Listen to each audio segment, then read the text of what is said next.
नमस्कार मित्रों, पीसीएस पाठशाला में आप सभी का स्वागत है। मध्य प्रदेश असिस्टेंट प्रोफेसर की क्लासें चल रही हैं और यह क्लास संख्या 17 है मित्रों। आइए देखते हैं मध्य प्रदेश असिस्टेंट प्रोफेसर की इस सीरीज को, जिसमें मध्य प्रदेश की प्रशासनिक संरचना को मैं बता रहा हूं आप सभी लोग को सामने। तो देखिए, यह 17वां क्लास है, 17वां लेक्चर वीडियो है, मध्य प्रदेश का प्रशासनिक संरचना। तो यह आप लोग देख सकते हैं, यह मध्य प्रदेश का मैप है। एक बात और आप लोगों से कहना चाहूँगा कि यूपी और एमपी असिस्टेंट प्रोफेसर पेपर 1 की तैयारी जो भी लोग करना चाहते हैं, 999 रुपये का कोर्स परचेज कर सकते हैं पीसीएस पाठशाला की तरफ से। यूपी और एमपी असिस्टेंट प्रोफेसर पेपर 1 की पूरी तैयारी कराई जा रही है। इस नंबर पर आप मैसेज कर सकते हैं, जो भी लोग इच्छुक हों। यूपी और एमपी असिस्टेंट प्रोफेसर पेपर 1 की पूरी 100% संपूर्ण सारगर्भित रामबाण तैयारी कराई जा रही है। तो जो भी लोग इच्छुक हों वह लोग मैसेज जरूर कर सकते हैं।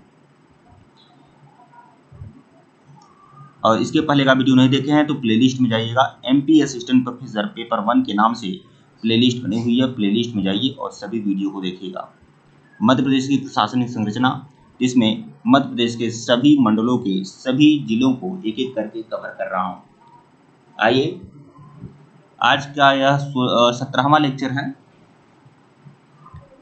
और रीवा संभाग को देखेंगे कि रीवा संभाग के तहत जो जिले हैं इनके बारे में अच्छे से देखेंगे। यह 17वां लेक्चर है, अगर मैं 16वां बोल दिया हूँ तो क्षमा करिएगा। तो देखिए, रीवा संभाग में कुल 4 जिले आपके महत्व रखते हैं।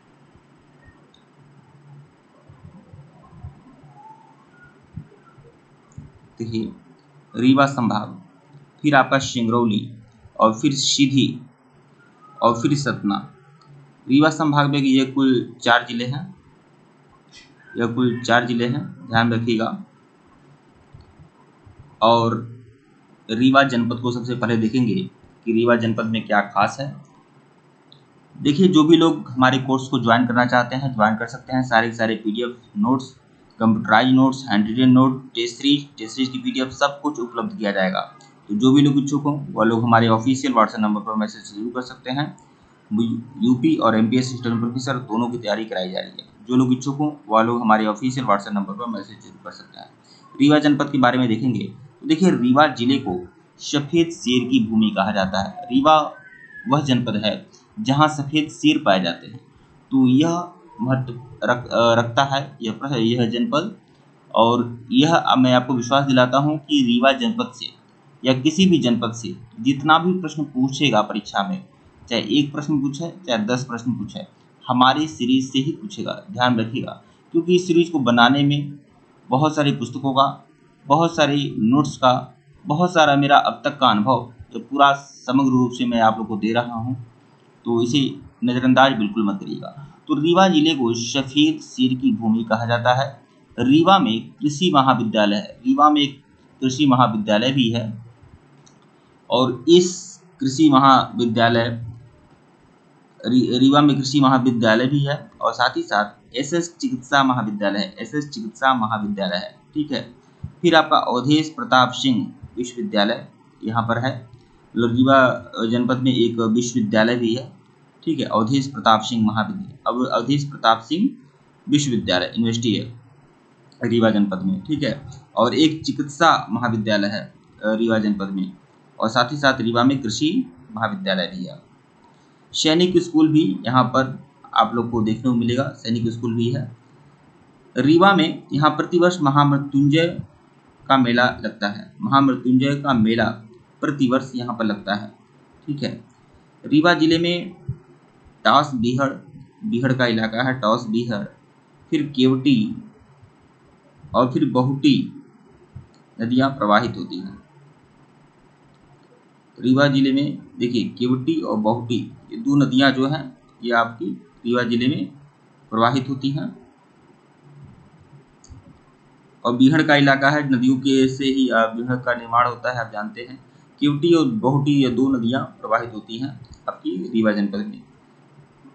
चाहुती जलप्रपात, आपका रीवा जनपद में चाहुती नाम का जलप्रपात भी है। फिर गोविंदगढ़ में आम अनुसंधान केंद्र है, रीवा जनपद में क्षेत्र है गोविंदगढ़। तो गोविंदगढ़ में क्या है? आम अनुसंधान केंद्र है। तो देखिए, ये सभी चीज़ें बहुत महत्व रखती हैं परीक्षा की दृष्टि से। एक यह जान लीजिए कि रीवा जनपद को सफेद शेरों की भूमि कहा जाता है। फिर रीवा में कृषि महाविद्यालय और एक एसएस चिकित्सा महाविद्यालय भी है। अवधेश प्रताप सिंह एक यूनिवर्सिटी भी है और सैनिक स्कूल भी रीवा जनपद में है।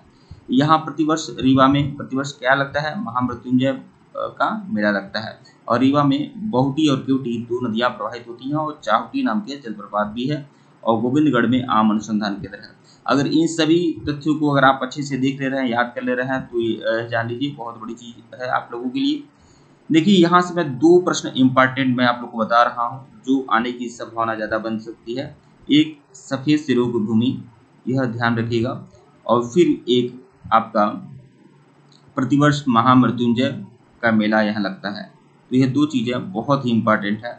और भी अगर देखना चाहें तो आप केवटी और बहुटी जो नदियाँ प्रवाहित हो रही हैं इनको भी आप जो देखें ध्यान में रखिएगा, ठीक है। सिंगरौली, अब देखिए रीवा संभाग में जो सिंगरौली जनपद है इसके बारे में देखेंगे। तो देखिए सिंगरौली जो जनपद है इस जिले को विभाजित करके 24 मई 2008 को सिंगरौली जिले का गठन किया गया है, ठीक है। सिंगरौली जनपद का गठन किया गया है। यह जो जिला है कोयला उत्पादन के लिए क्या है, विख्यात है। और एनटीपीसी ताप विद्युत केंद्र भी यहीं पर स्थित है। एनटीपीसी ताप विद्युत केंद्र, यह देखिए यह जो है सिंगरौली जो जनपद है यह रीवा जिले को विभाजित करके 24 मई 2008 को सिंगरौली जिला बना है। और यहाँ पर क्या है, कोयला उत्पादन के लिए विख्यात है सिंगरौली जिला। आप जानते हैं कोयला का उत्पादन होता है सिंगरौली में, ठीक है।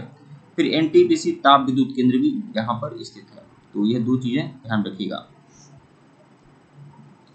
आगे देखिएगा सीधी जनपद। अब जो सीधी जनपद है इस संभाग में इसके बारे में देखेंगे। तो सीधी जनपद में क्या है, यहाँ संजय टाइगर रिजर्व पार्क है। संजय टाइगर रिजर्व पार्क जो है वह सीधी जनपद में है, संजय टाइगर रिजर्व पार्क, ठीक है।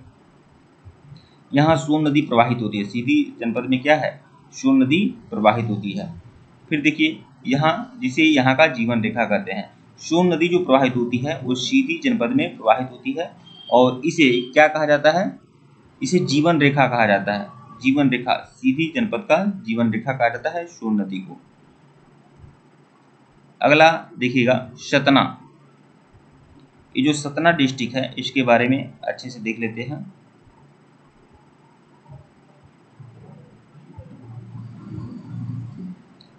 देखिए सतना डिस्ट्रिक्ट देख लेते हैं।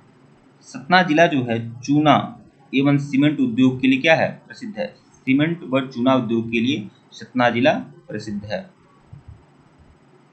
अब सतना जिले में कुछ चीजें हैं, कुछ क्षेत्र हैं जो दर्शनीय स्थल हैं। एक है चित्रकूट धाम, और फिर आपका मैहर, माता मैहर की शक्तिपीठ भी यहीं पर है, सतना जिले में ही है। चित्रकूट धाम भी है और मैहर भी है, ठीक है।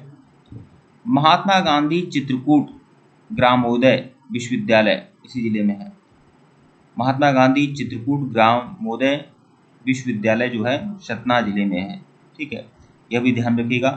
और इसी सतना जिले में अशोक के स्तूप खोजे गए थे। अशोक के स्तूप खोजे गए हैं, सतना जिले में अशोक के स्तूप भी पाए गए हैं, ठीक है। तो ये सब चीज़ें ध्यान रखिएगा, ठीक है मित्रों। वीडियो को लाइक और चैनल को सब्सक्राइब करेगा, टेलीग्राम बिल्कुल ज्वाइन करेगा, लिंक डिस्क्रिप्शन में दिया गया है आप सभी लोग के लिए। और जो भी लोग इसके पहले का वीडियो नहीं देखे हैं प्लेलिस्ट में जाएगा, MPSC असिस्टेंट प्रोफेसर पेपर 1 के नाम से प्लेलिस्ट बनी हुई है, प्लेलिस्ट में जाइए और सभी वीडियो को देखिए। धन्यवाद आप लोग को।